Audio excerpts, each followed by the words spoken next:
శివరాత్రి పూజా విధానం. ఉపవాసం ఎలా ఉండాలి? జాగరణ ఎలా చేయాలి? పరమశివుడికి మహాశివరాత్రి అత్యంత ప్రీతికరమైన రోజు. ఈ పర్వదినం కోసం శివభక్తులు ఎంతగానో ఎదురు చూస్తుంటారు. ఈ సంవత్సరం మహాశివరాత్రి మార్చి 8వ తేదీన వచ్చింది. శివరాత్రి రోజున ఉపవాసం మరియు జాగరణకు విశేష ప్రాధాన్యం ఉంది. అయితే కొంతమంది శివరాత్రి రోజున తమకు ఇష్టం వచ్చినట్టుగా ఉపవాసం జాగరణ చేస్తారు. శివరాత్రి రోజున శివపూజ చేసేవారు, అలాగే ఉపవాసం జాగరణ చేసేవారు తప్పకుండా కొన్ని నియమాలు పాటించాలి. శివరాత్రి రోజున శివపూజ అలాగే ఉపవాసం జాగరణ చేసేవారు తప్పకుండా కొన్ని నియమాలు పాటించాలి. శివరాత్రి రోజున శివపూజ ఎలా చేయాలి, అలాగే ఉపవాసం ఎలా ఉండాలి, జాగరణ ఎలా చేస్తే శివుడి అనుగ్రహం లభిస్తుందో ఈ వీడియోలో తెలుసుకుందాం. మహాశివరాత్రి రోజున శివుడిని లింగ రూపంలో 2 విధాలుగా పూజించవచ్చు. అందులో మొదటిది ఏమిటంటే మన ఇంట్లోనే శివలింగం తయారు చేసుకొని శివుడిని పూజించాలి. రెండవది శివాలయానికి వెళ్ళి శివలింగాన్ని పూజించడం. ఇంట్లో శివలింగాన్ని తయారు చేయాలనుకునేవారు బియ్యం పిండిలో ఆవు పాలను పోసి ముద్దలాగా చేసి శివలింగ రూపంగా తయారు చేయండి. లేదా పంట పొలాల్లో లభించే బంకమట్టితో అయినా శివలింగాన్ని తయారు చేసుకోవచ్చు. ఇలా మీరు తయారు చేసిన శివలింగానికి గంధము రాసి మీ పూజ గదిలో ప్రతిష్ఠించుకోవాలి. మీరు చేసిన శివలింగాన్ని నేరుగా నేలపైన పెట్టకూడదు. ఒక తమలపాకు కానీ ఒక రావి ఆకును కానీ తీసుకొని దానిపైన శివలింగం పెట్టి మీ పూజ గదిలో ఉంచాలి. ఈ శివరాత్రి రోజున ఎవరైతే స్వయంగా తమ చేతులతో శివలింగాన్ని తయారు చేసి పూజిస్తారో వారిపై శివుని ఆశీర్వాదం ఎల్లవెల్లలా ఉంటుందని శివపురాణం వివరిస్తుంది. ఇలా మీరు తయారు చేసిన శివలింగానికి అభిషేకం చేస్తే 1,000,000 రెట్ల పుణ్యఫలాన్ని పొందుతారు. శివుడు అభిషేక ప్రియుడు. ఈ శివరాత్రి రోజున ఒక చెంబుడు నీటితో అయినా శివుడికి అభిషేకం చేయాలి. శివరాత్రి పూర్తయిన తర్వాత రోజు అనగా శనివారం రోజున మీరు తయారు చేసిన శివలింగాన్ని నిమజ్జనం చేయండి. నిమజ్జనం వీలు కాని వారు మీ ఇంట్లో ఏదైనా పూల మొక్కలు ఉంటే అక్కడ ఆ లింగాన్ని పెట్టి రోజు ఆ పూల మొక్కలకి నీటిని పోస్తూ ఉండండి. మహాశివరాత్రి రోజు ఇంట్లో ఉన్న శివలింగానికి లేదా శివాలయంలో ఉన్న శివలింగానికి పంచామృతాలతో మరియు బిల్వపత్రాలతో అభిషేకం చేయాలి. ఇలా చేయడం వల్ల మనకు తెలియక చేసిన పాపాలన్నీ తొలగిపోయి పుణ్యం లభిస్తుందని పండితులు అంటున్నారు. పంచామృతాలతో అభిషేకం చేయడం కుదరని వారు శివలింగం మీద గంగాజలం కానీ ఆవు పాలతో కానీ అభిషేకించిన మంచిది. శివపురాణం ప్రకారం శివరాత్రి పూజా విధానాన్ని ఉపమన్యు మహర్షి శ్రీకృష్ణుడికి వివరించాడు. శివరాత్రి రోజున పరమేశ్వరుని భక్తులు శివుణ్ణి 3 విధాలుగా పూజిస్తారు. మొదటిది శివపూజ, రెండవది ఉపవాసం, మూడవది జాగారం. ఇందులో ఉపవాసానికి చాలా ప్రత్యేకత ఉంది. శివరాత్రి రోజున ఉపవాసం ఉండి శివనామస్మరణ చేయడం చాలా ముఖ్యమైనది.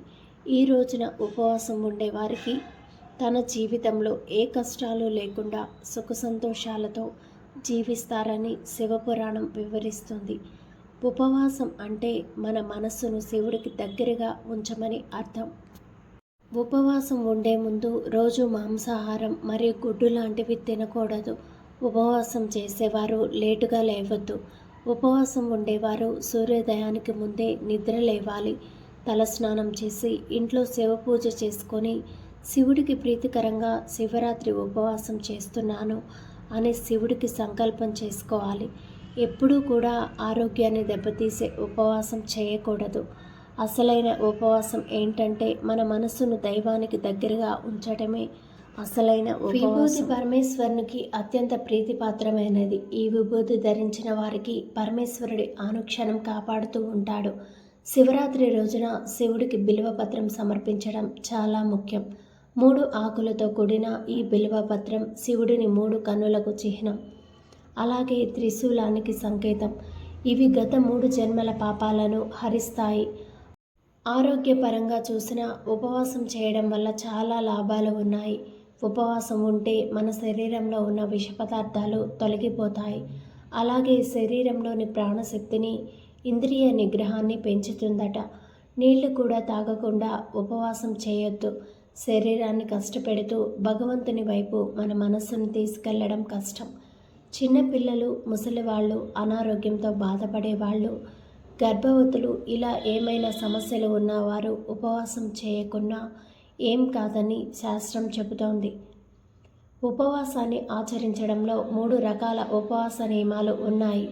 అందులో అత్యంత కఠినమైన నిర్జల వ్రతం, కనీసం మంచినీళ్ళు కూడా తాగకుండా చేసే వ్రతమే నిర్జల వ్రతం. ఇక రెండవది ఫలాహార వ్రతం. ఈ ఉపవాస వ్రతంలో భక్తులు పండ్ల రసాలు, పానీయాలు, డ్రై ఫ్రూట్స్తో ఉపవాస దీక్షను ఆచరిస్తారు. అయితే వీరు తీసుకునే ఏ పదార్థాలలోనూ ఉప్పు ఉండకూడదు. పండ్లు, పండ్ల రసాలతో ఫలాహార వ్రతం చాలా ఎక్కువ మంది చేస్తారు. ఇక మూడవది సమాప్త వ్రతం. ఈ రకమైన ఉపవాసంలో ఒక్క పూట భోజనం తినవచ్చు. ఒక్కసారి మాత్రమే భోజనం చేసి మిగతా సమయం అంతా శివునికి అంకితం చేసి దీక్షను ఆచరించాలి. ఎవరైతే ఉపవాస దీక్షను ఆచరించలేరో వారు సమాప్త వ్రతాన్ని ఆచరిస్తే మంచిది. శివరాత్రి సమయంలో రాత్రిపూట జాగరణ చేస్తేనే మీరు చేసిన ఉపవాసానికి రెట్టింపు ప్రయోజనం చేకూరుస్తుంది.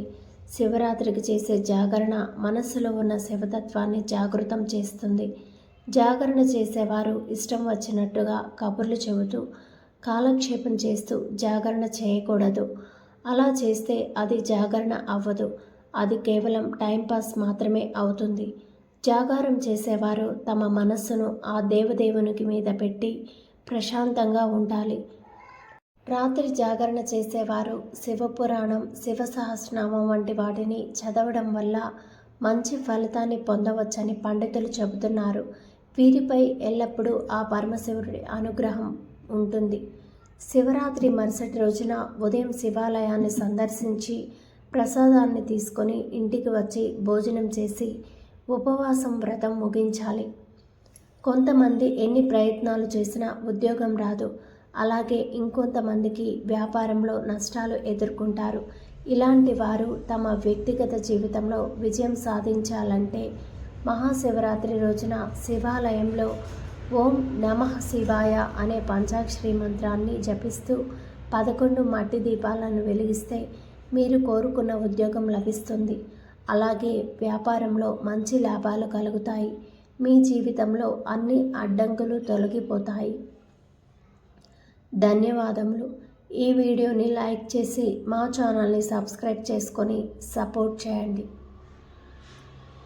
అలాగే ఈ వీడియోని ఎవరైతే చివరి వరకు చూస్తారో వారు తప్పకుండా ఓం నమః శివాయ అనే మంత్రాన్ని కామెంట్ చేయండి.